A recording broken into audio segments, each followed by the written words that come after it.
Hello friends, तो मैं हूं आपका दोस्त एमडी यूनुस एनएसआर, आपके अपने ही यूट्यूब चैनल सिग्मा एकेडमी में स्वागत करता हूं। तो फ्रेंड्स, आज हम लोग पढ़ने वाले हैं प्रश्नावली 3.2। इससे पहले मैंने 3.1, उससे पहले भी मैंने थ्योरी पढ़ाई है। अगर किसी ने नहीं देखा है तो वो जाके सिग्मा एकेडमी के प्लेलिस्ट में जाके अवश्य देखें, जिसमें प्लेलिस्ट बना हुआ है 2 चर वाले रैखिक समीकरण युग्म क्लास 10th के लिए। ठीक है दोस्तों, जो इस चैनल पे नए हैं वो बेल आइकन के बटन को अवश्य दबाएं, जिससे कि आने वाला नोटिफिकेशन जो है सबसे पहले आपको मिल सके। इस वीडियो को शेयर करें आपके क्लासमेट्स में, जो 25 में एग्ज़ाम देने वाले हैं या फिर जो 2026 में एग्ज़ाम देने वाले हैं, चाहे वो क्लास 10th का हो या फिर 12th का हो, या फिर जो बच्चे 9th में हैं उनके लिए भी मैं क्लास लेकर आने वाला हूँ। ठीक है, तो चलिए आज हम लोग पढ़ते हैं प्रश्नावली 3.2। चलिए, तो 3.2 में कहता है एक नंबर एक सवाल है, एक नंबर में 2 सवाल है, एक नंबर में 2 सवाल है। तो मैं क्या करता हूँ, एक नंबर का एक नंबर बनाता हूँ। एक नंबर में 2 सवाल हैं, ठीक है, मैं एक नंबर का एक नंबर बनाऊँगा। कहता है कि क्वेश्चन दिया गया है कि निम्न समस्याओं में रैखिक समीकरण युग्म के यानी युग्म को बनाइए और उनके ग्राफीय विधि से हल ज्ञात कीजिए। ग्राफ आपको मैंने पढ़ाया है, ग्राफ कैसे बनाया जाता है आपको पता ही है, 9th में पढ़ाई होगा आप लोगों ने। तो उसमें एक्स एक्सिस वाई एक्सिस होता है, यानी भुज कोटि होता है, पॉजिटिव नेगेटिव होता है, आपको पता है। 0 से दाहिनी ओर जाने पर पॉजिटिव, 0 से ऊपर की ओर जाने पर पॉजिटिव, 0 से बाईं ओर जाने पर नेगेटिव, 0 से नीचे जाने पर नेगेटिव होता है। ठीक है, तो चलिए हम लोग पढ़ने वाले क्लास यानी एक नंबर का एक नंबर सवाल। पहले सवाल सुनिए, कहता है कि क्लास 10th का बच्चा है, मान लेते हैं क्लास 10th का बच्चा, ठीक है, क्लास कौन सा 10th का। सुनिए सवाल कहता है कक्षा 10 के 10 विद्यार्थी है। क्लास 10वीं में कुल टोटल जो स्टूडेंट है कितने हैं, 10 है। ध्यान से समझिएगा, क्लास 10वीं में टोटल स्टूडेंट की बात करें, टोटल ऐसे लिख दिए हम, टोटल विद्यार्थी की मैं बात करूं तो 10 विद्यार्थी है। ठीक है, उसमें कहता है एक गणित की पहली प्रतियोगिता में भाग लिया। गणित की कोई क्वेश्चंस होगा जिनमें प्रतियोगिता एग्जाम्स हो गए, उनमें भाग लिया। यदि लड़कियों की संख्या लड़कों की संख्या से 4 अधिक है। देखिए, अब एक पहले बात बताइए, इसमें मैंने कहा था कि जब भी इस चैप्टर को पढ़ेंगे तो 2 इक्वेशन बनेगा। इनमें इक्वेशन पे पहले बात समझिए, इक्वेशन बनाएंगे किसको, तो उससे पहले मानेंगे 2 इक्वेशन बनेगा, तो उनमें किस पे बनेगा। तो यहाँ बात हो रही है लड़का और लड़की की, समझिएगा क्वेश्चन को। कहता कक्षा 10 के 10 विद्यार्थी ने एक गणित की पहली प्रतियोगिता में भाग लिया यदि लड़कियों की संख्या लड़कों की संख्या से 4 अधिक है। चलिए 2 बात तो क्लियर हो गई, एक लड़की दूसरा लड़का। तो मैं क्या कर लेता हूँ, इसमें मानता हूँ, माना पहले कौन था, तो पहले इस में जो है लड़कियां हैं, माना लड़कियों की संख्या या फिर लड़कियों, हाँ लिख लेते लड़कियों की संख्या। जब लड़कियों की संख्या मानेंगे तो क्या मानेंगे, x, तथा लड़कों की संख्या क्या मान लेते हैं, y। प्रश्न से आइए, जब आप प्रश्न से आएंगे तो ध्यान देंगे क्या बोला था आपको, क्लास 10वीं के टोटल कितने स्टूडेंट हैं, 10। अब टोटल लड़का लड़की है, कौन है, लड़का है और लड़की है। टोटल का मतलब इन दोनों का योग कितना है, 10। इक्वेशन 1, पहला इक्वेशन बन गया। क्यों, क्योंकि टोटल स्टूडेंट हमें दिया हुआ है 10, जिसमें लड़का और लड़की है। पहले तो ये कहा गया। अब पुनः प्रश्न से आइए, देखिए अब प्रश्न क्या कह रहा है उसको पढ़िए। पुनः प्रश्न से जब आप आएंगे तो आप पाएंगे इसमें कहता है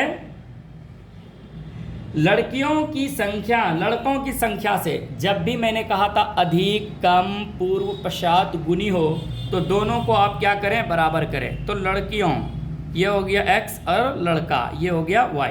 अब बात को समझिए, ये कहता है, सवाल कहता है कि लड़कियों की संख्या लड़कों की संख्या से 4 अधिक है, यानी ये जो लड़की x है इस लड़के यानी y से 4 अधिक है ऑलरेडी पहले से। तो अगर मैं इसे 4 अधिक कर दूं तो बराबर हो जाएगा। दूसरी शर्त यह है कि या तो 4 ये अधिक है तो 4 इसमें आप माइनस कर दें तो ये भी बराबर हो जाएगा। अब यहाँ आपका इक्वेशन बना x माइनस वाई बराबर 4 इक्वेशन 2। अब यहाँ लिखिए प्राप्त समीकरण युग्म। क्या लिखेंगे आप? प्राप्त समीकरण युग्म। प्राप्त समीकरण युग्म क्या प्राप्त हुआ आपको? तो पहला हुआ x प्लस वाई बराबर 10, दूसरा x माइनस वाई बराबर 4, इक्वेशन 1 एंड इक्वेशन 2। ठीक है, चलिए अब यहाँ क्या कहता है, इस सवाल को ये कहा गया है कि ग्राफीय विधि से हल करना है। तो ग्राफीय विधि से हल करने का मतलब इक्वेशन लेना होगा, इसमें मान सारणी बनाना होगा और एक ग्राफ बनाना होगा। चलिए अब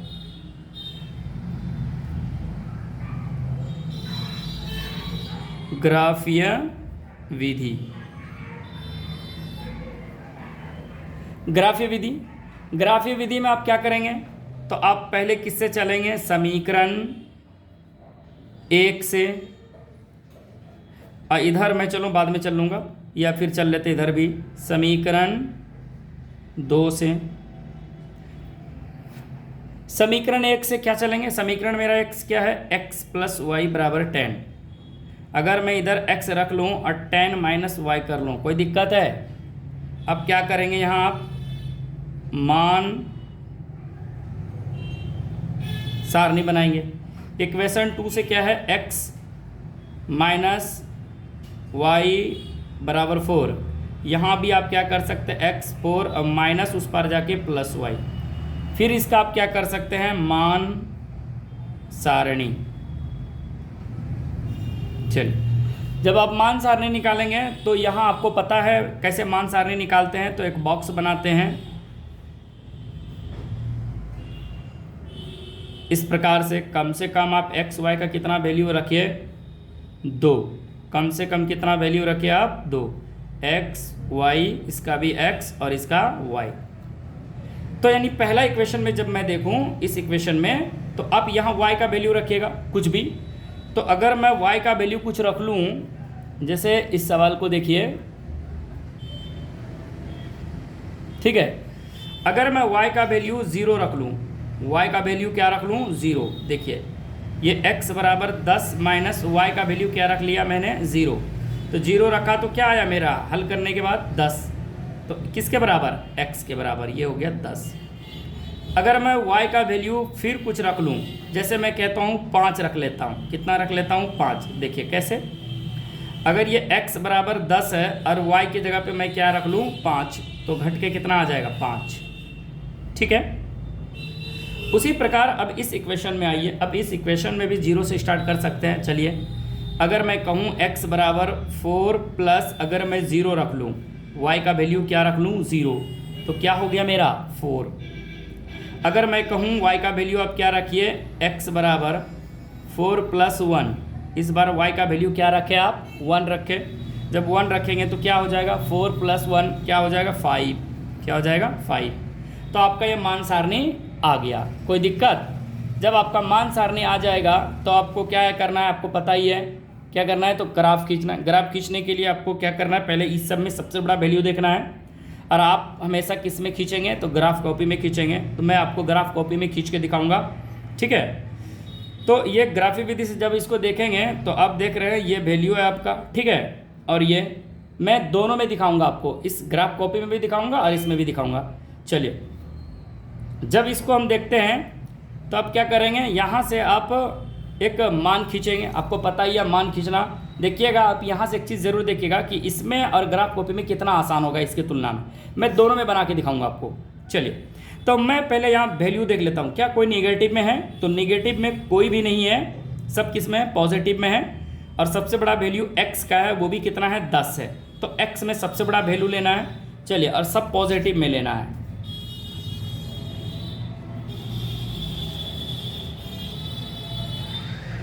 अगर मैं वैल्यू इस प्रकार लूँ, यहाँ से लेके यहाँ तक, ठीक है, 1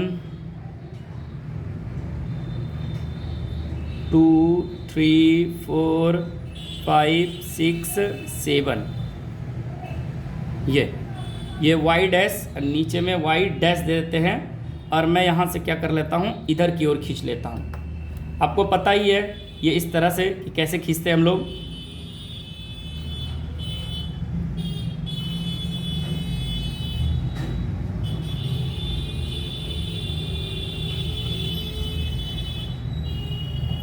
वन टू थ्री फोर 5 6 7। चलो अब ये देखिएगा कि ग्राफ कॉपी में कितना आसान और कितना अच्छा लगता है, और ये सादा में। आपके एग्ज़ाम हॉल में याद रखिएगा, ग्राफ कॉपी दिया जाएगा, एक पेज दिया जाता है ग्राफ का। 1 2 3 4 5 6 7, इस प्रकार आप लिख सकते हैं। 1, ये आप इधर से लिखेंगे 1 2 3, हमेशा 0 से स्टार्ट करिएगा, ये नहीं कि आप ऊपर से स्टार्ट कर दें, ऊपर से करेंगे तो आपका मान नहीं निकलेगा इस तरह से, ठीक है। चलिए, जब आप इस तरह खींचेंगे तो आप वैल्यू का करके रखते जाएं। तो जब आप पहला का वैल्यू रखेंगे, देखिएगा तो आपका जो पहला वैल्यू आया है, x में से 10 आया है ये वैल्यू, और y में से 0 आया है, तो इसका मतलब ये 10.0 ये पहला बिंदु हो गया, ठीक है। जब दूसरा बिंदु की बात करें तो दोनों में 5 5, एक यहाँ 5 है और एक यहाँ 5 है, यानी दोनों x y में 5 5 है। तो आप क्या करेंगे, इन दोनों के जगह पे आप दोनों का बराबर करके खींचिएगा, ठीक है। ये अगर मैं यहाँ से बात करूँ तो इसका मतलब लगभग ये आ रहा है दोनों का बिंदु, ये तो ये बिंदु 5,5। आप इसको डॉट डॉट मेथड से भी बना सकते हैं, मिला के सकते हैं, या फिर आप ऐसे खींच लीजिए। ये मेरा पहला इक्वेशन का हो गया। इस इक्वेशन का आप नाम दीजिए, आपका क्या है, x + y = 10, ठीक है। अच्छा, दूसरा इक्वेशन पे जाएंगे तो x में जाएंगे 4 और y में जाएंगे 0, इसका मतलब 4,0, ये हो गया। x में 5 y में 1, x में 5 और y में 1, इसका मतलब ये इस प्रकार आएगा, x में 5 y में 1, ये बिंदु। अब इस बिंदु का नाम रखेंगे 5,1। अब देखिए आपके पास दो बिंदु बना, दो जो बिंदु बना, इन दोनों से आप क्या करेंगे, आपस में मिला दें इस तरह से, ठीक है। आप इस तरह मिलाएंगे और इस बिंदु का नाम रखेंगे इस रेखा का नाम रखेंगे x - y = 4, यानी इक्वेशन 2, ठीक है। ये वाला मेरा इक्वेशन 1 है और ये वाला मेरा इक्वेशन 2 आया, ठीक है। जब अनुमानतः इसमें x और y का वैल्यू जब आपसे पूछा गया है, लड़का और लड़कियों की संख्या टोटल कितने हैं, 10, आपको 10 लड़का लड़की चाहिए टोटल विद्यार्थी। आप इस प्रकार देखिए, अगर y की सीधा में आप देखना चाहेंगे, इस तरह ये जो देखिए कटा है, तो लगभग ये किसके सीधा में कटा है, तो ये जो कट मारा है वो देखिए तो ऊपर की ओर गया है y = 3 में। और जब वही बात आप नीचे की ओर देखते हैं तो x पे, तो x में कितने पे गया है, 7 में। जब आप नीचे देखते हैं यही कट किसके सीधा में, 7 के जगह पे। तो लड़कियों की संख्या 7 है और लड़कों का संख्या कितना है, 3 है। देखिए तो 3, अगर 3 लड़की की है और लड़का का भी 3 है, तो लड़की क्या बोला था कि लड़कों की संख्या से 4 अधिक है। ये देखिए तो 4 3 7, अंतर कितने का है, अंतर 4 का है, हो गया आंसर, ठीक है। ये तो आपने इस पे देखा। चलिए मैं आपको ग्राफ कॉपी पे दिखाता हूँ इस इक्वेशन को, ठीक है। सवाल समझ में आया होगा, आपको पता है ये कोई दिक्कत नहीं था, आसान था, 3.2 का था, ठीक है। पहला नंबर सवाल। चलिए ग्राफ कॉपी में क्या करना है, आपको जितने भी इक्वेशन बनाने थे वो इस पेपर में लिख लेना है, ठीक है। और जो आपको ग्राफ खींचने हैं वो इस पेपर में खींचने हैं, ठीक है। चलिए मैं आपको दिखाता हूँ कैसे करते हैं। तो मैंने माना था, जैसे 1 नंबर का मेरा पहला नंबर था, माना लड़कियों की संख्या, यही था ना, लड़कियों की संख्या बराबर x, तथा लड़कों की संख्या बराबर y। चलिए प्रश्न से आइए। जब प्रश्न से आएंगे तो कुल स्टूडेंट कितने बोला गया था प्रश्न में, 10, इक्वेशन मेरा 1। इसे में फिर बोला गया था पुनः से, जब देखेंगे तो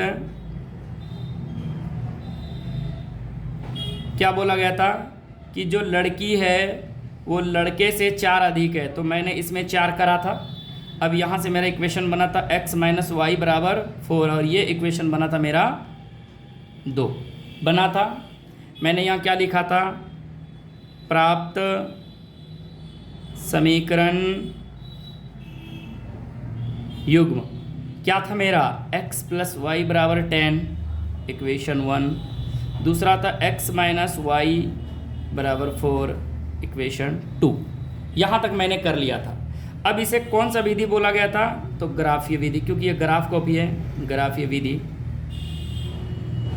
ग्राफीय विधि में मैंने क्या बोला था, तो पहले समीकरण 1 से, ठीक है, और मैं इधर लिख लूँगा समीकरण सेकेंड से। जब समीकरण फर्स्ट से देखे थे तो क्या था, x प्लस वाई बराबर 10, मैंने यहाँ एक इक्वेशन बनाया था x बराबर 10 माइनस वाई, और फिर यहाँ लिखा था मैंने मान सारणी। मैंने कुछ नहीं करा,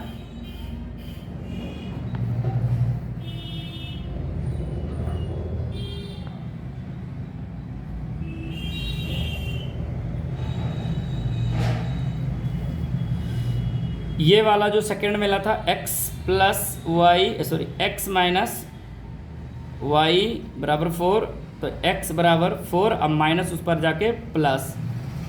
अब यहाँ भी आप क्या बनाए थे, मान सारणी,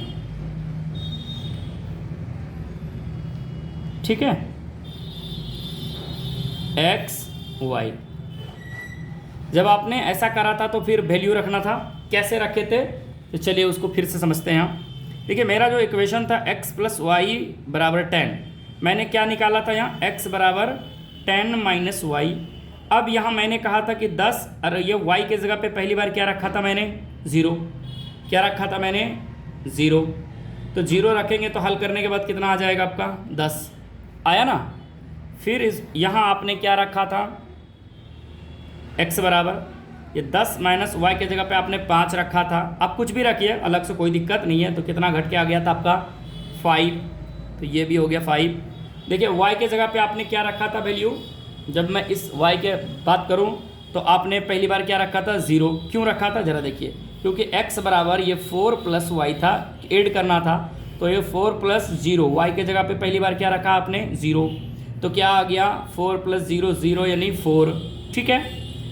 फिर आपने x बराबर क्या रखा था, 4 प्लस वाई के जगह पे आपने 1 रखा था। क्या रखा था, 1 रखा था, जैसे मैंने यहाँ रखा। मैं ये तीर इसलिए दे रहा हूँ ताकि आपको पता चले कि यही वैल्यू मैंने रखा।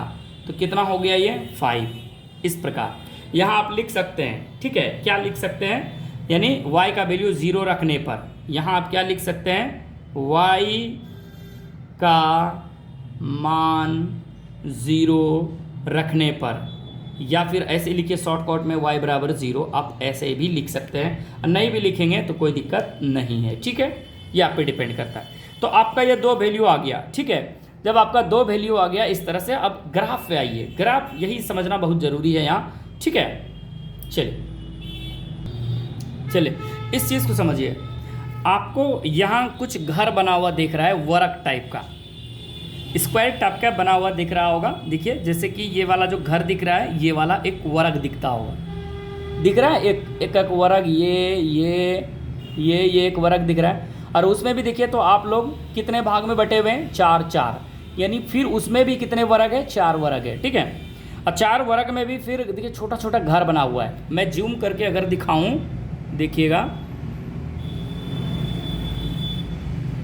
देखिए, ठीक है।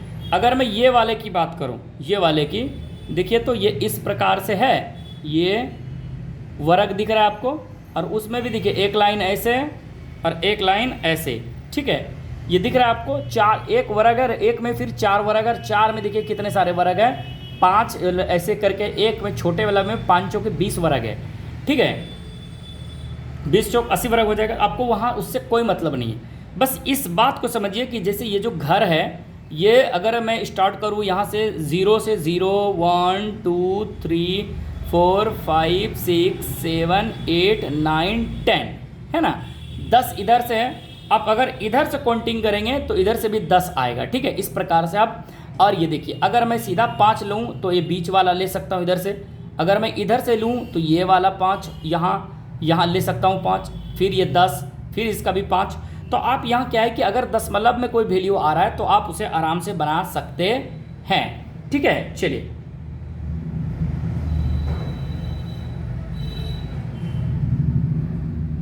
अब मैं चलिए सवाल की ओर चलता हूँ। तो मैं ग्राफ जब बनाऊंगा तो इसमें क्या करूंगा, मैं ये इंची, और मैंने क्या कहा था कि जब भी मैं ग्राफ बनाऊंगा तो किससे बनाऊंगा, ग्राफ पेपर में मैंने कहा था ग्राफ बनाइएगा, और साथ ही साथ किससे कहा था मैंने, तो पेंसिल से कहा था। तो मैं आज आपको ग्राफ कॉपी में पेंसिल से बना के दिखाऊंगा। तो जो मेरा वैल्यू था x और y का वैल्यू था, जो सबसे बड़ा वैल्यू था x का था, और वो कितना था, 10 का था। तो आप एक काम करें, इसमें क्या करें कि आप ऐसे जगह पे मान रखिए जो बीच में आपको लगे। कहाँ लगे, बीच में भी लगे और लगे कि हाँ कंफर्ट हो जाएगा आपका ग्राफ, ठीक है। तो आप इस प्रकार कर सकते हैं। चलिए जैसे मैं यहाँ कर पा रहा हूँ या फिर देख पा रहा हूँ, चलिए ये मैंने क्या करा, ये खींच लिया इस प्रकार से, कोई दिक्कत। एक लाइन इधर से खींची मैंने, अब एक लाइन मैं ऊपर से खींच रहा हूँ। आपको पता है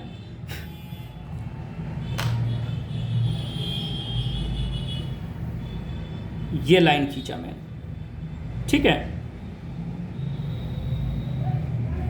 ये लाइन मैंने खींचा। इधर उधर होने के बाद थोड़ा खराब लगेगा, ठीक है। चलिए देखिए ये मैंने ये x, इधर मैंने क्या लिखा, x डैश, तीर दे दीजिए। ऊपर मैंने क्या लिखा, y, और नीचे मैंने क्या लिखा, y डैश लिखा, ठीक है। तो आपको पता है, देखिए अब मैं ये जो कोमा, ये जो ब्लॉक बना हुआ है ना, इस ब्लॉक को मैं पहले वाला ब्लॉक को 1 मान लेता हूँ, इसको 2 मान लेता हूँ, इसे 3 मान लेता हूँ, इसे 4 5 6 7 8 9 10 11 12, इस प्रकार आप लिख सकते हैं। इसमें भी आप जाएंगे तो इसको, ये वाले को मानिए 1, फिर नेक्स्ट वाले को 2, इसको 3, इसको 4, इसको 5, इसको 6, इसको 7, आप उसे 8 मान लीजिए, कोई दिक्कत नहीं है, ठीक है। नीचे में आएंगे तो इसे भी -1 मान सकते हैं, इसे भी -1 मान सकते हैं, और नहीं तो मेरा ये 0,0 है ही। आपको पता है ये जो बीच वाला बिंदु होता है ये क्या होता है, 0,0 होता है।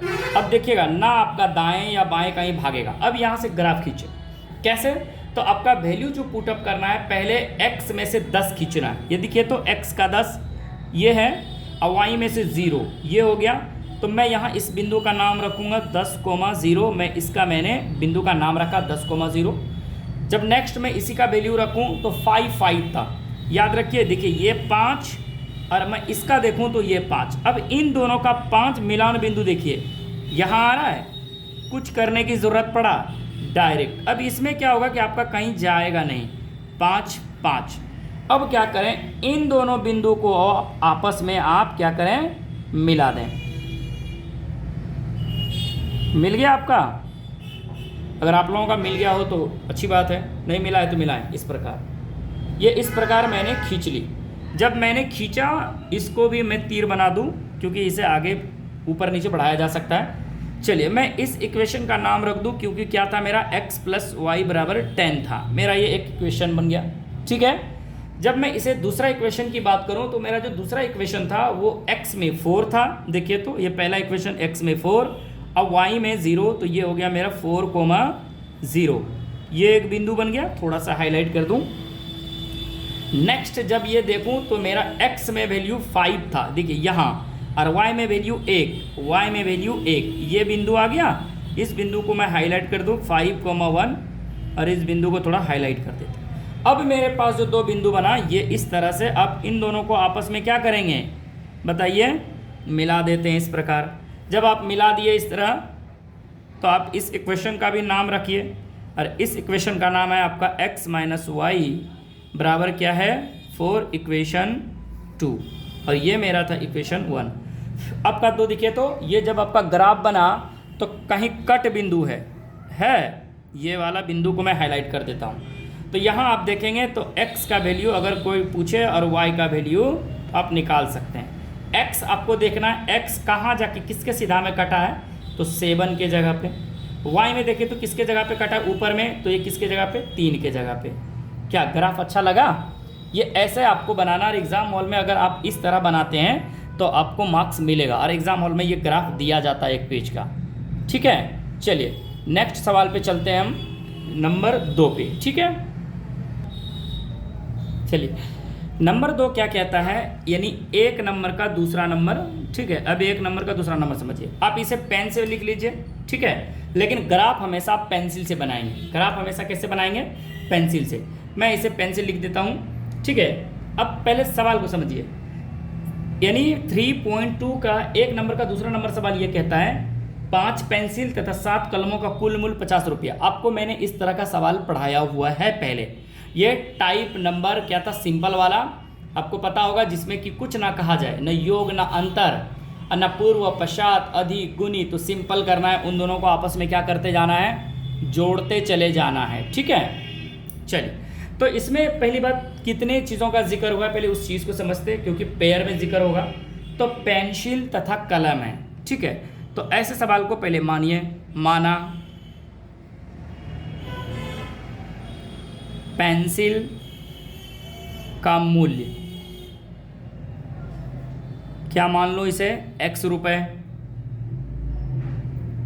तथा क्या है, कलमों यानी कलम, यानी कलम का मूल्य क्या मान लूँ, y। प्रश्न से आइए, ठीक है, प्रश्न से आइए। जब आप प्रश्न से देखेंगे तो आप क्या पाएंगे, पहले इस चीज़ को समझिए। क्या कह रहा है पहली बार में, 5 पेंसिल, तो 5 के साथ x, 7 कलमें यानी 7 कलमें, 7 y। कुछ नहीं बोला है तो क्या कर देंगे, जोड़ देंगे। कितने रुपए में खरीद रहे हैं ये सब, तो ये आपको कितने रुपए में, 50 रुपए में। इक्वेशन 1 प्राप्त हो गया। पुनः प्रश्न से, जब पुनः प्रश्न से जाएंगे तो इसमें देखेंगे कि फिर वही, कितने पेंसिल, 7, तो 7x। कितने कलम खरीद रहे हैं, तो इस बार ये खरीद रहे हैं उल्टा, यानी 5y। और कितने रुपये अदा कर रहे हैं, यानी पैसा जो दे रहे हैं, पे कर रहे हैं, वो कुल कितने रुपये कर रहे हैं, तो 46 रुपये कर रहे हैं, 46 रुपये कर रहे हैं, यानी ये बन गया इक्वेशन 2। सिंपल फंडा है, इसमें 2 चीज़ को मानना है। जिसके बारे में पहले जिसका जिक्र आ जाए उसे x मान लिए, बाद वाले को y। जब इस पर मैंने बताया था टाइप, तो जिसमें कुछ ना कहा जाए तो उन दोनों को आपस में जोड़ दें। यहाँ लिख सकता हूँ, प्राप्त समीकरण युग्म। क्या प्राप्त हुआ मेरा, तो पहला 5x + 7y बराबर कितना है, 50, इक्वेशन 1। दूसरा प्राप्त हुआ 7x + 5y बराबर 46, इक्वेशन 2। कौन विधि से बोला था, ग्राफीय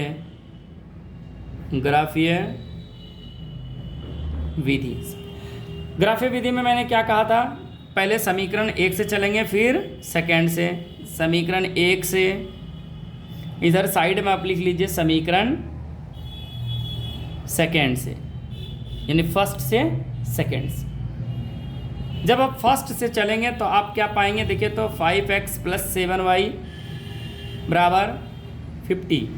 अब क्या करें, यहाँ 5x को इधर रख लें, 50 - 7y करें। अब यहाँ एक चीज़ और करिए, x बराबर क्या कर सकते हैं, 50 - 7y अपॉन क्या लिख सकते हैं, 5। अब यहाँ से मान सारणी बनाएंगे आप, और यहीं थोड़ा सा आपको मेहनत करना होगा ताकि आगे आने वाले दिनों में आपको दिक्कत ना हो। ठीक है, मान सारणी, इसका भी मैं इधर देख लूँ। अगर मैं इधर करूं तो ये मेरा समीकरण था 7x + 5y, ठीक है, बराबर 46। अगर मैं इधर x को भी रख लूं या फिर y को रख लूं, अब जिसको चाहें, जैसे मैं 5 इसलिए रखा क्योंकि 5 को ऐसा वैल्यू रखना है जिससे कि माइनस करने के बाद, चलिए अगर नहीं तो आप 5 को भी, इसका भी, y वाले को भी इधर रख सकते हैं, कंफर्ट होगा कटाने में। ठीक है, चलिए मैं इसको क्या करता हूँ, 5y इधर रख लेता हूँ, 46 और 7x उधर कर ले जाता हूँ, कितना, 7x। अब मेरा y बराबर, इसमें किसके बराबर x, इसमें मैंने किसके बराबर किया y, क्यों रखा देखते हैं, बटे 5। हम ऐसा वैल्यू रखेंगे जिससे कि कटने के बाद ये 5 से यानी कट जाए पूरा इक्वेशन। जैसे कि मैं इसमें देख लेता हूँ, चलिए मान सारणी। जब आप मान सारणी जाएंगे तो क्या बोला था मैंने, बॉक्स बनाइएगा आप लोग,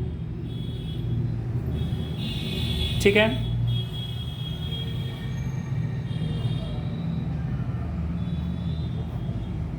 चलिए x y। चलिए अब यहाँ से आपको थोड़ा सा दिमाग लगाइए। कैसे दिमाग लगाना है आप लोगों को, जरा सा देखिए तो। जैसे x बराबर ये 5 माइनस 7, अब इस y के जगह पे ऐसा कौन सा वैल्यू रखें कि माइनस करने के बाद जो बचे वो किससे कट जाए, 5 से। अब बोलिएगा अगर मैं सर 5 रख दूं, कितना रख दूं 5, y का वैल्यू कितना रखा मैंने, 5 रखा पहली बार में। क्यों, देखिए 50 माइनस 7 बचे 35, ठीक है, आया 5। घटने के बाद कितना आएगा देखिए तो, 50 में से 35 जाएगा 15, अब 15 से 5 से कट जाएगा, 5 दिया 15, तो कितने बार में कटा, 3 बार आ गया। अब यहाँ फिर आप वैल्यू रखिए, कैसा वैल्यू रखना है आपको, फिर वो आप सोचिए। देखिए 7 है ऑलरेडी आपके पास, अगर मैं कह दूँ 6 रखिए, या फिर 7 पचे 35, 7 चौक 28, 7 छंग 42, 7 सत्ते 49। अगर मैं कह दूं इसको, अब क्या करें, ऐसा वैल्यू रखिए कि ये कट जाए 5 से, तो ये मैंने 7 पचे 35 रख लिया, 7 पचे 35 तो कट गया। अगर मैं इसे 0 रख दूं, y का वैल्यू क्या रख दूं, 0, देखिए तो क्या हो जाएगा मेरा 0, यानी 50 में से 0 घटेगा, क्या बचेगा 50, और नीचे में क्या है इसका 5। मैं इस 5 से भाग लगा दूं, कितने बार में कटेगा, 10 बार में। मैंने क्या रख लिया इस बार, y का वैल्यू 0, और कितने बार में कटा, 10 बार में। आपको पता है ना ये सब। चलिए अब इस आगे की ओर चलते हैं। अब इस इक्वेशन में जैसे आपको क्या करना है, ये इधर देखिए किस बार, इस बार वैल्यू y बराबर करना है, और किसको रखना वैल्यू, x का वैल्यू रखना है, 46 माइनस 7x। अब इस x के जगह पे रखिए आप, कैसे रखेंगे चलिए देखिए, 46 माइनस 7 इंटू एक्स। अगर इस x के जगह पे आप क्या रखें देखिए, और ऐसा वैल्यू आए कट के कि वो किससे हो जाए, अगर मैं इसमें 7 रख दूँ, 3 रख दूँ, देखिए सब कुछ कीजिए, y का वैल्यू मैंने, यानी किसका वैल्यू इस बार रखा मैंने, ये x का वैल्यू रखा, तो x में मैंने क्या रखा 3। क्यों रखा देख लेते हैं, तो मेरा 46 माइनस 7 21 बटे कितना 5। तो अब देखिए तो 21 में घटाइए इनको, तो आ जाएगा 5, यानी 25 बटे 5, 5 है 25। कितना आया y का वैल्यू मेरा, ये जो अंतर आया अंत में कितना आया y ना आया, y का वैल्यू कितना आया 5। चलिए फिर हम चलते हैं आगे, इसी में क्या कर लेते हैं, ये जो y बराबर है मेरा 46 माइनस 7 गुना, अब ऐसा वैल्यू रखिए ठीक है जो कि 5 से कट जाए। अगर मैं इधर 0 रख लूँ तो नहीं, 1 रखा मैंने क्या, अगर मैं 1 रखा 7 एकम 7 तो हो जाता है ये 39, 5 से कटने वाला है। 2 रखे तो 7 दूना 14, तो ये 5 से नहीं कटने वाला है, 7 पचे यानी 7 21, 7 चौक 28, ठीक है, 7 चौक 28, 16 में से 8 नहीं, 7 चौक 28, 7 पचे 35 अगर मैं कर दूँ तो 45 में 21 बच जाता है 35, 7 पचे 7 छंग 42 करूँ देखिए तो नहीं, 7 छंग 42, 7 छंग 7 सत्ते 49, देखिए तो अगर मैं 49 कर लूँ तो माइनस में 7 सत्ते 49, 7 अठे 56 कर लूँ, 56 में 46 घट जाएगा। देखिए तो मैं अगर x का वैल्यू, इस x का वैल्यू कितना रख लूँ 8, देखिए मैंने इस बार x का वैल्यू क्या रखा 8, क्योंकि यहाँ मेरा क्या है x है, इधर यहाँ क्या है और यहाँ y का बराबर लाना है, और नीचे में कितना है 5। कैसे, ये देखिए 46 माइनस 7 अठे 56, 56 में 46 घट जाएगा तो माइनस कितना आ जाएगा 20, 10 आ जाएगा 46, चलिए 56 10, अब 5 से आप कटाएंगे, 5 दूनी 10। ये जो 2 वैल्यू आया वो किस में आया, माइनस में आया। किस में वैल्यू आया, माइनस में। तो आपका यहाँ वैल्यू देखिए बराबर हो गया, यानी x का वैल्यू आ गया इसका भी, और इसका y का भी वैल्यू, x y का वैल्यू दोनों का आ गया। अब यही मान आप इस ग्राफ में खींचिए, ठीक है, कैसे खींचना है चलिए मैं दिखाता हूँ। इस तरह से देखिए जब ग्राफ खींचेगा तो आपको वैल्यू पता कीजिए जो सबसे बड़ा वैल्यू है। तो मेरा जो इस बार आया फिर से, तो सबसे बड़ा वैल्यू 10 आया, और माइनस में वैल्यू जो आया वो y का वैल्यू आया। x में तो माइनस है नहीं, तो x का वैल्यू सबसे बड़ा 10 लेना है। मैं अगर यहाँ से लेना शुरू कर दूँ, चलिए यहाँ से कर देते हैं। ग्राफ हमेशा किससे बनाना है तो आपको पता है, याद रखिएगा, पेंसिल से। किसके बनाना है? पेंसिल से बनाना है। चलिए पेंसिल से मैं करूं, इस तरह आप खींच लीजिएगा। जब आप इसे खींचेंगे तो आप इसका नाम रखेंगे x, और इस साइड वाले का नाम रखेंगे x डैश। डैश इसलिए क्योंकि एक पॉजिटिव और एक नेगेटिव होता है। ठीक है, मैं इधर चल जाता हूं क्योंकि इसमें भी वैल्यू लेना है और नेगेटिव तक लेना है। ठीक है, ये y पॉजिटिव, ये y निगेटिव। इधर मैं करूँ यहाँ 0 0 मूल बिंदु होता है, आपको पता ही है। दिख रहा है साफ? चलिए जब आगे की ओर चलेंगे तो मैंने इसको लिखा था 1 2 3 4 5 6 7 8 9 10 11 12। ये x का वैल्यू सबसे बड़ा था। ठीक है, अगर मैं y का वैल्यू करूं, y का वैल्यू सबसे बड़ा 5 है, और वो भी किसमें? प्लस में 1 2 3 4 5 6 तक ले लेता हूं। अच्छा, माइनस में भी है, -1 -2 -3। इसका नहीं है तो इधर नहीं लेंगे, -1 -2 ले लेते हैं। चलिए अब यहाँ क्या करें, इस ग्राफ को आप मिलाइए। कैसे मिलाएंगे जरा देखिए। तो आपका जो पहला इक्वेशन का मान था, x में से 3 था और y में से 5 था। ठीक है, पहला इक्वेशन का जब आप मान देखेंगे तो x में 3 y में 5, x में 3 y में 5। देखिए तो इन दोनों का मिलान बिंदु ये वाला है। थोड़ा हाईलाइट कर देता हूँ बिंदु। ठीक है, और इस बिंदु का मेरा नाम है 3,5। 3,5 क्यों लिखा? क्योंकि 3 पहले x आता है, बाद में y आता है। दूसरा जब मैं बात करूं, इसी में x में से आता है 10 और y में से आता है 0, तो ये मेरा 10,0। अब यहाँ से कितना बिंदु बना आपका? 2 बिंदु बना। अब इन दोनों बिंदु को मैं क्या कर लेता हूँ, देखिए तो इन दोनों बिंदुओं को मैं मिला लेता हूँ। जब आप मिलाएंगे तो इस प्रकार मिलेगा।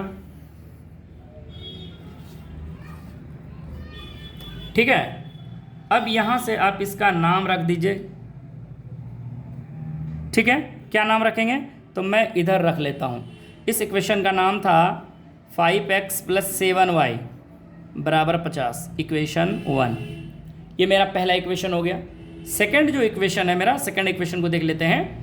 तो सेकंड इक्वेशन का पहले वैल्यू देख लेते हैं। उनका भी वैल्यू सेम है, पहला वाला 3,5, यानी x में ना, ये नहीं है, x में 3 है। दूसरा का देख लेते हैं। हाँ, x में 3 y में 5। ये पहला इक्वेशन या दूसरा इक्वेशन का भी वैल्यू यही है। दूसरा वैल्यू जब देखें तो x में से 8, देखिए ये, और y में से वैल्यू जाना है -2, तो इसका मतलब -2 यहाँ। अब इन दोनों को जब आप मिलाएंगे तो ये बिंदु बनेगा, और इन बिंदु का नाम है 8, -2। अब देखिए आपके पास 2 बिंदु बना। एक बिंदु यहाँ बना है क्योंकि ये दोनों का है, और एक बिंदु ये बना है। ठीक है, और इन दोनों बिंदुओं को आपको क्या करना है? मिला लेना है। जब इसे इस प्रकार मिलाएंगे तो इस प्रकार बनेगा। देखिए तो इधर भी और इधर भी। मैं इस इक्वेशन का नाम रखता हूँ, इसका इक्वेशन का नाम था 7x + 5y = 46, इक्वेशन 2 मेरा ये था। अब क्या करते हैं, अगर मैं इसमें अगर मैं x y का वैल्यू देखूं,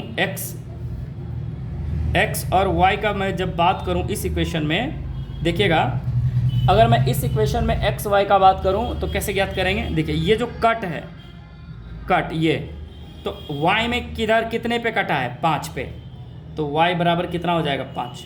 अगर मैं x में देखूं तो x में कितना है? 3 पे कटा है। तो ये मेरा x का 3 और y का वैल्यू 5। ठीक है, ये मेरा x y का वैल्यू प्राप्त हो गया। उम्मीद करता है ये सवाल आपको समझ में आया होगा। ठीक है, चलिए अब हम लोग चलते हैं नेक्स्ट नंबर पे, वो प्रश्न नंबर 2 पे। चलिए दूसरा नंबर का पहला नंबर सवाल, दूसरा नंबर पहले कहता क्या है, आप पहले इस चीज़ को समझिए।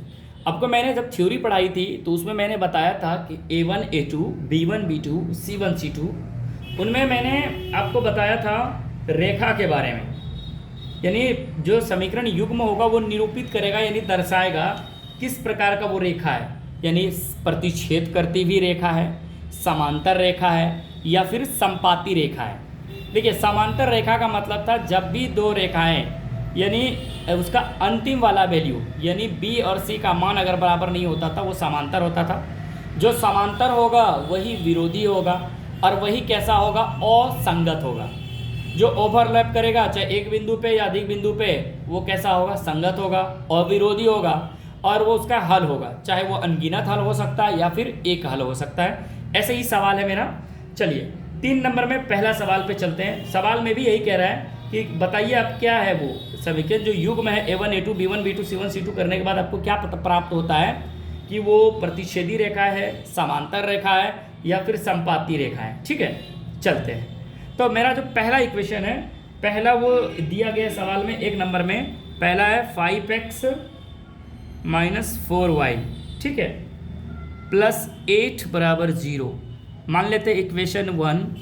ठीक है, और इसी में दूसरा दिया हुआ है मेरा 7x + 6y - 9 = 0, मैं मान लेता हूँ इसे इक्वेशन 2। यानी 2 इक्वेशन दिया हुआ है तो 2 ही इक्वेशन होगा। चलिए जब मैं इसे हल करूँ तो आप यहाँ क्या करें, A1 की बात करें तो ये मेरा पहला इक्वेशन मैंने रखा है। देखिए तो पहला इक्वेशन, जो पहला इक्वेशन है इसका ही जो ABC का वैल्यू होगा तो A1 का वैल्यू यहाँ देखिए तो संख्या में क्या है, 5 है। B1 की बात करूँ यानी B समीकरण 1 का B का वैल्यू, समीकरण 1 का B का वैल्यू बात करूँ तो -4 है, कोमा C1 यानी समीकरण 1 का C का बात करूँ तो वो क्या है, +8 है। उसी प्रकार मैं A2 की बात करूँ तो इक्वेशन 2 का A का वैल्यू कितना है, +7 है, कोमा B2 इसका मतलब यह है कि समीकरण 2 का B का वैल्यू बताइए तो वो क्या है, +6 है, कोमा C2 की बात करूं तो इसका मतलब है इक्वेशन 2 का C का वैल्यू बताइए वो कितना है, -9 है। ठीक है, अब यहाँ आपको क्या करना है, A1 A2 = B1 B2 = C1 C2 करना है। जब आप करेंगे आपको ये पता है कौन सी विधि है, ठीक है, बीजगणितीय विधि इसको कहते हैं। ठीक है, इसको बीजगणितीय। तो चलिए अब सबका यहाँ वैल्यू रखिए। A1 का वैल्यू क्या है, 5/, A2 का वैल्यू क्या है, 7 बराबर में भी दीजिए, B1 का वैल्यू -4, इसका वैल्यू 6, इसका वैल्यू रखिए 8, इसका वैल्यू -9। क्या कोई बराबर दिख रहा है, यानी 5/7 तो ये भी 5/7 होना चाहिए, ये भी 5/7 होना चाहिए, ऐसा है नहीं है, या फिर 5/7 है तो ये भी कम से कम 5, या तो 6/-6/4 है। यानी आप देख रहे हैं कि कोई भी आपस में बराबर नहीं है। जब कोई बराबर नहीं होता है तो मेरा बनता है क्या, A1 A2 बराबर नहीं है किसका, B1 B2 का, और ये भी बराबर नहीं है C1 C2 का। इसका मतलब यह है कि जब कोई बराबर नहीं होता है तो कौन सा होता है, तो अद्वितीय हल होता है, अद्वितीय हल, अद्वितीय हल या फिर अद्वितीय हल। इसे हम क्या कहते हैं, अद्वितीय हल कहते हैं। तो अद्वितीय हल का मतलब होता है प्रतिच्छेदी, यानी जब कोई भी बराबर नहीं होता अद्वितीय हल में तो ये कैसा रेखा होता है, प्रतिच्छेदी। कौन सी रेखा होती है, प्रतिच्छेदी रेखाएं होती है। और जब प्रतिच्छेदी, आपको सिर्फ यह लिखना था क्या, प्रतिच्छेदी। क्यों प्रतिच्छेदी होता है, जब कोई भी बराबर नहीं होता है या फिर जिसका पहला दूसरा बराबर नहीं होता है तो कौन सा रेखा होता है, प्रतिच्छेदी। ठीक है, तो मेरा प्रतिच्छेदी रेखाएं हो गया। ठीक है, आपको यही बताना था। आपको अद्वितीय हल के साथ साथ आपको पता है इसे प्रतिच्छेदी कहते ही है, लेकिन इसका और भी नाम होता है। क्या ये संगत होता है कि नहीं, तो आप बोलिएगा सर एकदम संगत होता है। संगत के साथ साथ ये अविरोधी होता है। क्या होता है, अविरोधी। ठीक है, ये सब याद रखिएगा। आपका फाइनली आंसर क्या पूछ रहा था यहाँ, प्रतिच्छेद है या नहीं, क्या है तीनों में। तो मेरा पहला प्रतिच्छेदी हो गया। चलिए 2 नंबर का मैं दूसरा सवाल की ओर चलता हूँ। 2 नंबर का मैं दूसरे सवाल की ओर चलता हूँ। तो इसमें मेरा दूसरा नंबर जो सवाल है वो इस प्रकार है, 9x + 3y + 12 = 0। तो मैं इसे मान लेता हूँ समीकरण 1। फिर दूसरा इक्वेशन को बात करूँ तो 18x दूसरा इक्वेशन है, प्लस में 6y है, प्लस में कितना है 24 है, बराबर 0। देखिए आपको देखने से ये लग रहा है कि सबका दुगुना है, यानी a1 की मैं बात करूँ तो इसमें क्या लिख सकता हूँ 9, b1 की बात करूँ तो मैं क्या लिख सकता हूँ +3, प्लस तो लिखते नहीं, c1 की मैं बात करूँ तो 12।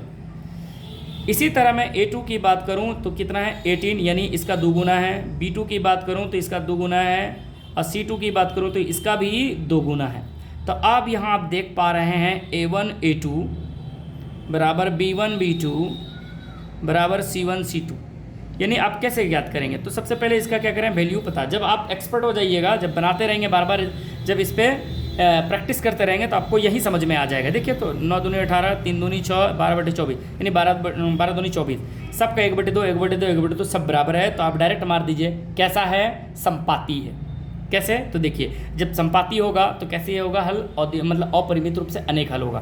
देखिए कैसे, a1 का वैल्यू हम रख लें 9, और a2 की वैल्यू बात करूँ तो 18, b1 की मैं बात करूँ तो 3, b2 की बात करूँ तो 6, c1 की मैं बात करूँ जब, देखिए तो क्या रखा है मैंने 12, और इसका वैल्यू देखो तो 24। देखिए तो कट रहा है सब, 9 कम 9, 9 दूनी 18, 3 कम 3, 3 दूनी 6, 12 कम 12, 12 दूनी 24। तो आपके पास प्राप्त हो रहा है 1/2 बराबर 1/2 बराबर 1/2। तो अब यहाँ आप देख पा रहे हैं a1 a2 बराबर है b1 b2 का, ये भी बराबर है c1 c2 का। तो आप देख रहे हैं आपस में सब बराबर है, तो कैसी रेखाएं होगी? संपाती। कैसी? संपाती रेखाएं होंगे। कैसी रेखाएं होंगे? संपाती। और इसका क्या हो गया? प्रतिच्छेदी। इसका क्या हो गया? प्रतिच्छेदी। इसका प्रतिच्छेदी, इसका संपाती। और जब संपाती होता है तो कितना हल होता है आपको पता है? अनगिनत हल होता है। कितना हल? अनगिनत। संगत होता है जब, देखिए जब ये एक हल होगा और जब ये भी होगा तो अनगिनत हल होगा। इसका भी एक अद्वितीय हल या फिर एक हल, तो ये भी संगत होगा। ये अविरोधी तो ये भी अविरोधी होगा। ठीक है, चलिए इसका 2 नंबर का जब मैं तीसरे नंबर की बात करूं, 2 नंबर का तीसरे नंबर पे, तो देखिए उस सवाल को पहले देख लेते क्या है। तो मेरा जो इस इक्वेशन को देखूं तो 6x - 3y + 10 = 0 + 10 = 0, ये दिया है इक्वेशन 1। ठीक है, जब मैं इसे ही आगे बात करूं तो ये दिया हुआ है 2x - y + 9 = 0, ये दिया हुआ है इक्वेशन 2। अब यहाँ क्या ज्ञात करिएगा? a1। ठीक है, a1, और a1 का जब वैल्यू आप देखिए तो क्या लिखा हुआ है 6। b1 की बात करूं तो -3, c1 की बात करूं तो 10। उसी तरह a2 की मैं बात करूं तो a2 की बात 2 करूं, b2 की जब मैं बात करूं तो इसका वैल्यू क्या हो जाएगा -1, c2 की बात कर लूँ तो इसका वैल्यू हो जाता है 9 प्लस में। अब मैं क्या करता हूँ, सबको रख लेता हूँ। a1 a2 बराबर b1 b2 बराबर c1 c2। देखिए तो a1 का वैल्यू 6, a2 का वैल्यू 2, इसका वैल्यू -3, इसका वैल्यू -1, और इसका वैल्यू है 10/9।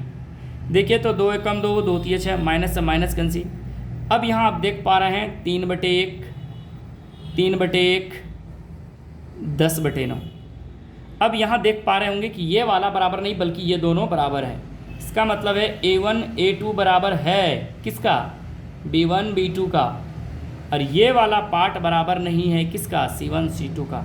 तो इस प्रकार जब जिसका अंत वाला बराबर नहीं होता है, यानी अंत का 2 मान बराबर नहीं होता, अंत पहला दूसरा बराबर है, दूसरा तीसरा बराबर नहीं होता है, तो इसे कहते हैं समांतर रेखा। कैसी रेखा कहते हैं इसे? समांतर रेखाएं कहते हैं। ठीक है, हो गया आंसर। और जब समांतर है तो आपको पता है ये कैसा होगा? इसका कोई हल नहीं होगा, यानी जो इसका एक हल निकल रहा है इसका अनगिनत हल निकल, इसका कोई हल नहीं होगा।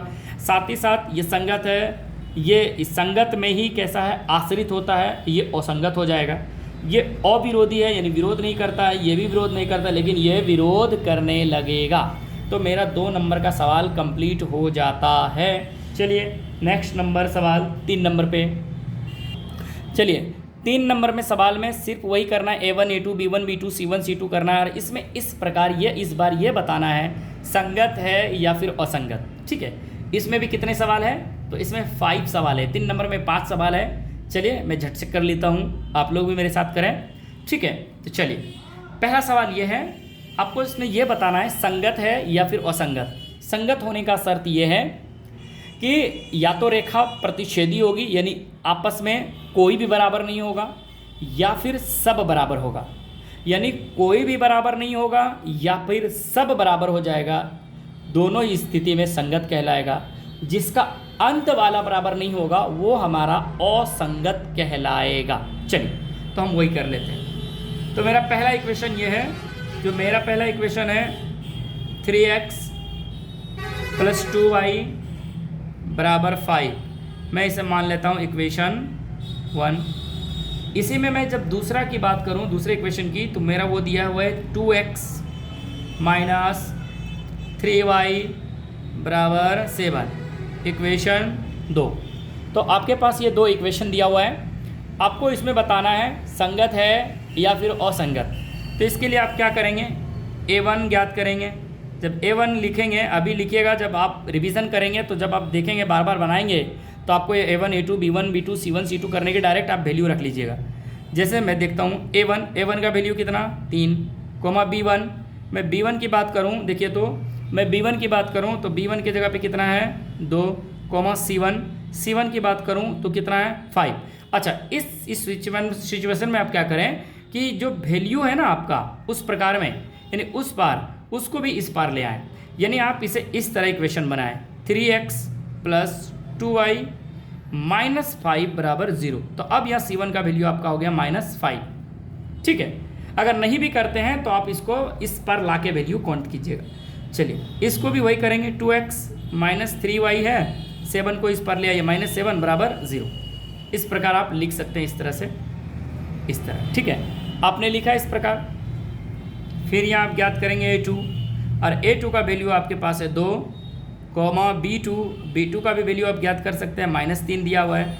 C2 का वैल्यू देखिए तो C2 का वैल्यू आपका हो गया -7। कहाँ था प्लस में 7, क्यों था प्लस में, क्योंकि उस पार में C था। और आपको C कैसे लेना है, तो आपको एक साथ A1 B1 C1 इस प्रकार, A2 B2 C2 इस प्रकार लेना है, ना कि 0 के बराबर करके उस पार। ठीक है, तो आपको ले आना एक तरफ। अब यहाँ क्या करेंगे, बीजगणित विधि से लिखेंगे A1/A2। ठीक है, चूँकि या लिख दीजिए, चूँकि A1 A2 बराबर लिखिए B1 B2 = C1 C2 होता है। चलिए अब इसका वैल्यू रखिए। A1 का जब आप वैल्यू रखेंगे तो 3 है, इसके नीचे में 2 है, बराबर ये 2 है, इसके नीचे में -3 है, इसका -5 है, इसका -7 है। माइनस से तो माइनस कट गया। क्या आपका 3/2 बराबर 2/-3 और ये 5/7 क्या बराबर होगा? तो आप कहेंगे सर कोई भी आपस में बराबर नहीं है, बराबर नहीं है। तो इस सिचुएशन में आप इसको ऐसे लिखिए, A1 A2 बराबर नहीं है B1 B2 का, और ये भी बराबर नहीं है C1 C2 का। तो जब कोई बराबर नहीं होता है, तो मैंने कहा जब कोई बराबर नहीं, इसका मतलब प्रतिच्छेदी। अब प्रतिच्छेदी मतलब एक आला, जब जिसका हल निकलेगा तो कैसा होगा, तो वो होगा संगत। कैसा होगा? संगत। आपको बताना है संगत और असंगत। तो मेरा पहला नंबर हो गया सवाल संगत। ठीक है, मैं इधर बात कर लेता हूँ तीसरा एक की मतलब 3 नंबर का दूसरा नंबर सवाल। ठीक है, 3 नंबर का मैं जब जैसे ही दूसरे नंबर पे बात करूँ तो मेरा इक्वेशन किस प्रकार है, ज़रा देखिए। वो इस प्रकार दिया हुआ है 2x - 3y 8 जो है उस पार में अभी रहने देते हैं। इसको मैं इस इक्वेशन को ऐसे कन्वर्ट करता हूँ। पूरे इक्वेशन को कैसे करेंगे देखिए। तो इसको कैसे लिखना है, 2x - 3y, ये जो 8 है इसको इस पर ले आइए, -8 = 0। ठीक है, ये अब बन गया मेरा इक्वेशन 1। फिर जो आपका 4x - 6y = 9 है, आप इसको कन्वर्ट करिए। कैसे करना है, तो आपको उस पर जो बाकी है उसको इस पर ले आइए, तो जो 9 है इस पर ले आएंगे तो -9 बराबर 0, इक्वेशन हो गया मेरा 2। ठीक है, इस प्रकार करेंगे। अब यहाँ से आप A1 की मैं बात करूँ तो 2, B1 की बात करूँ तो -3, C1 की बात करूँ तो -8। उसी तरह A2 की बात करूँ तो A2 की बात करूँ तो 4, B2 की बात करूँ तो -6, C2 की बात करूँ तो -9। अब यहाँ क्या करें, A1 A2 बराबर करना है B1 B2, ये भी आप बराबर कीजिए C1 C2, चूँकि ये इस प्रकार से जब आप सब बराबर करेंगे तो एक काम करें, सबका वैल्यू रखिए। तो पहले वाला का जो वैल्यू A1 का वैल्यू आया मेरा 2, A2 का वैल्यू देखिए तो कितना आया हुआ है मेरा 4, इसको भी बराबर लिखिए। B1 का वैल्यू देखिए तो -3 और इसका वैल्यू देखिए तो -6, -8 -9, माइनस से माइनस कैंसिल, 3 एक कम 3, 3 दूनी 6, माइनस से माइनस कैंसिल, 2 एक कम 2, 2 दूनी 4। तो आपका फाइनल वैल्यू आया 1/2 बराबर 1/2 बराबर नहीं है 8/9। इसका मतलब है जिसका अंतिम वाला बराबर नहीं होता है, यानी इसको ऐसे लिखिए, A1 A2 बराबर है किसका, B1 B2 का, लेकिन ये वाला पार्ट जो है अंत वाला वो बराबर नहीं है। जब अंत वाला बराबर नहीं होता है तो कैसा होता है, असंगत होता है। असंगत क्यों होता है, क्योंकि ये विरोध करता है और विरोध के साथ साथ इसका कोई हल नहीं होता है और ये समांतर रेखा होता है, तो कैसा हो जाएगा, असंगत। ठीक है, चलिए अब चलते हैं मैं 3 नंबर का तीसरा, 3 नंबर का मैं तीसरा नंबर पे चलता हूँ। तो 3 नंबर का जो तीसरा नंबर सवाल है, पहला इक्वेशन जो है फ्रैक्शन के रूप में दिया हुआ है, भिन्न के रूप में दिया हुआ है। ठीक है, यानी बटे के रूप में दिया है, तो मैं उसे पहले सिंपल कर लेता हूँ। देखिए ये मेरा 2 नंबर कंप्लीट। तीसरा नंबर सवाल देखिए, तीसरा नंबर सवाल देखेंगे तो आपके पास इस प्रकार दिया हुआ है, देखिए यानी 3/2x इस प्रकार लिखा हुआ है, प्लस 5/3y बराबर में दिया है 5। पहले इसको देख लेते हैं। आप 3 2 का लघुत्तम निकालेंगे तो 6, याद रखिएगा x y ऊपर है। ठीक है, तो 2 तिया 6, 2 तिया 6, तो 3 तिया 9x, 3 दूनी 6, तो 5 दूनी 10y बराबर में कितना है 5। अब इसके नीचे में कुछ नहीं तो क्या है 1। अब इसको सिंपल इक्वेशन बनाइए, 9x प्लस 10y बराबर 6 पंचे 30। ये आपका इक्वेशन इस प्रकार दिया हुआ है। ठीक है, अब इसको क्या करें, इसको ये दिया हुआ है ना, इसको फिर दूसरा इक्वेशन लिख लेते हैं, तब फिर चलते हैं। 9x माइनस 10y बराबर 14, ये इक्वेशन मेरा दूसरा। अब हम क्या करते हैं, A1 सबको एक साथ ले आते हैं। देखिए A1 डायरेक्ट लिख ले, वैल्यू क्या, चलिए डायरेक्ट लिख लेते हैं। इस तरह 0 क्या करेंगे, डायरेक्ट मान ही लिख लेंगे। A1 का मैं बात करूं तो 9, B1 की अगर मैं बात करूं तो प्लस, C1 की मैं जैसे ही बात करता हूं तो जो 30 उस पार में है वो इस पार आ जाएगा -30। ठीक है, क्या हो जाएगा -30।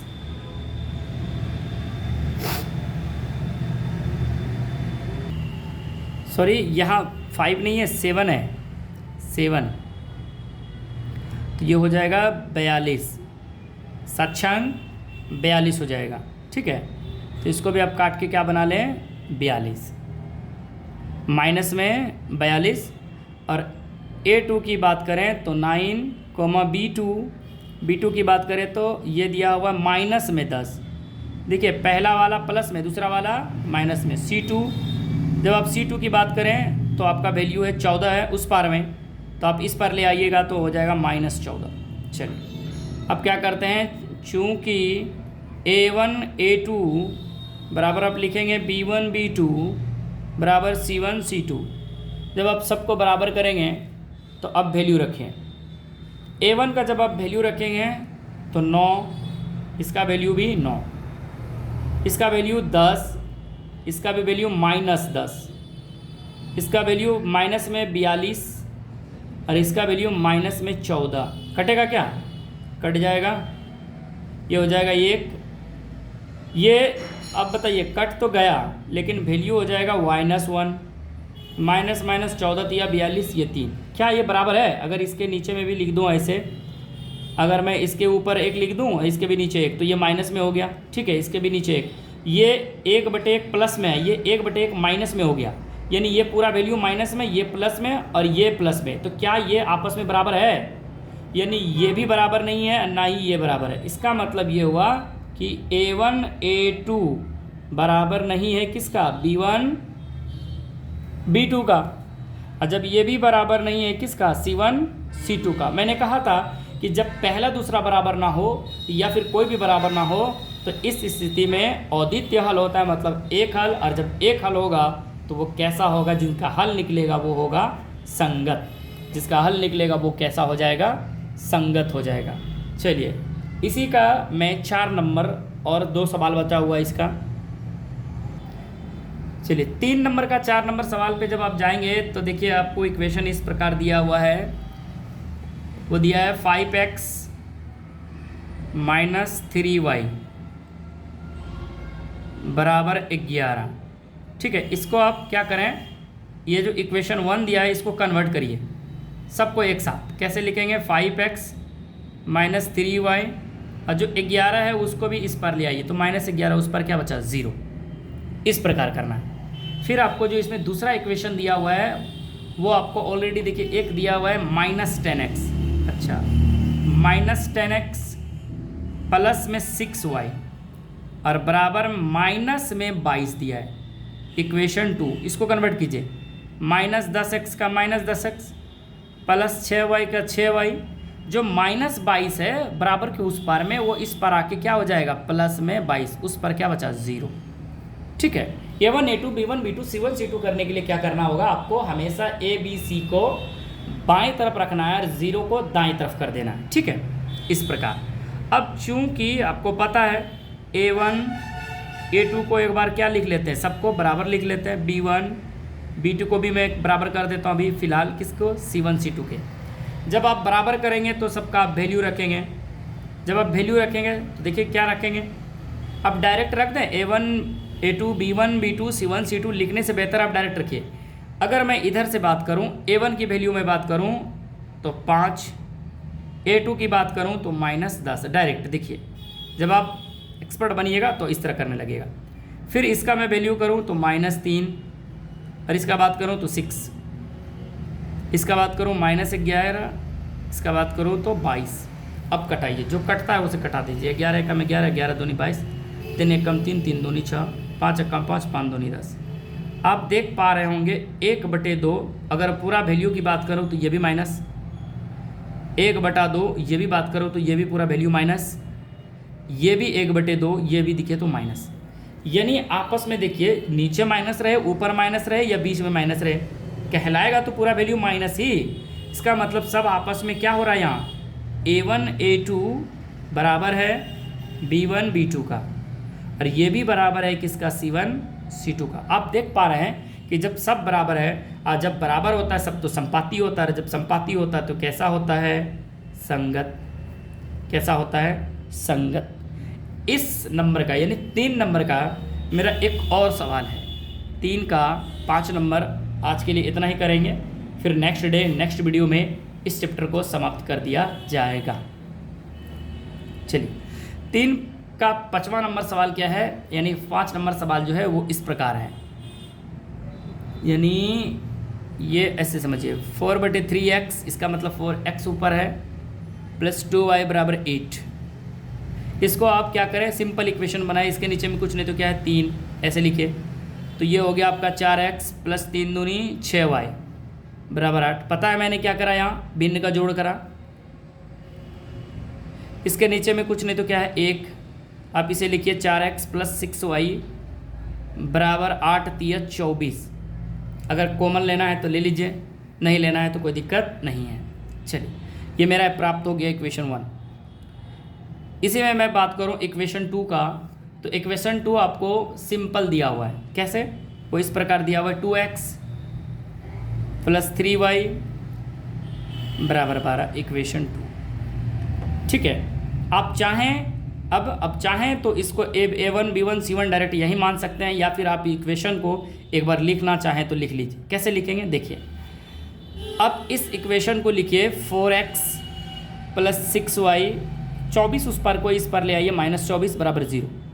ठीक, इसको भी वही करिए, 2x + 3y, अब 12 को इस पर ले आइए, -12 प्लस में है जो इस पर -0, इक्वेशन बन गया अब यहाँ। ठीक, अब A1 की मैं बात करूँ डायरेक्ट हम लिख लेते हैं, A1 A2 बराबर B1 B2 बराबर C1 C2। ठीक है, चूँकि अब A1 की मैं बात करूँ डायरेक्ट रखिए, A1 का वैल्यू 4, A2 का वैल्यू 2, B1 का वैल्यू 6, B2 का वैल्यू 3, C1 का वैल्यू 24, C2 का वैल्यू -12, यानी दोनों माइनस कट जा रहा है क्या, 2 1 कम 2, 2 दूनी 4, 3 1 कम 3, 3 दूनी 6, 12 कम 12, 12 दूनी 24, माइनस से माइनस कैंसिल। तो आप देख पा रहे हैं 2 बराबर 2, यानी सब आपस में क्या हो रहा है, बराबर। जब सब बराबर होता है तो इसको हम लिखते हैं A1 A2 बराबर B1 B2 बराबर C1 C2। जब सब बराबर हो जाता है तो इसका मतलब है ये भी कैसा है, संगत है। कैसा है, संगत है। तो 3.3 का 3 नंबर तक का सवाल मैंने पूरा कंप्लीट करा। अब मैं पढ़ूंगा 4 नंबर जो नेक्स्ट वीडियो में पढ़ेंगे, 4 नंबर 5 नंबर 6 नंबर 7 नंबर। ठीक है, 4 नंबर तक और सवाल बचा हुआ है क्योंकि 7 नंबर तक टोटल सवाल है। ठीक है, मिलते हैं नेक्स्ट वीडियो में, आज के लिए इतना ही। थैंक यू, धन्यवाद।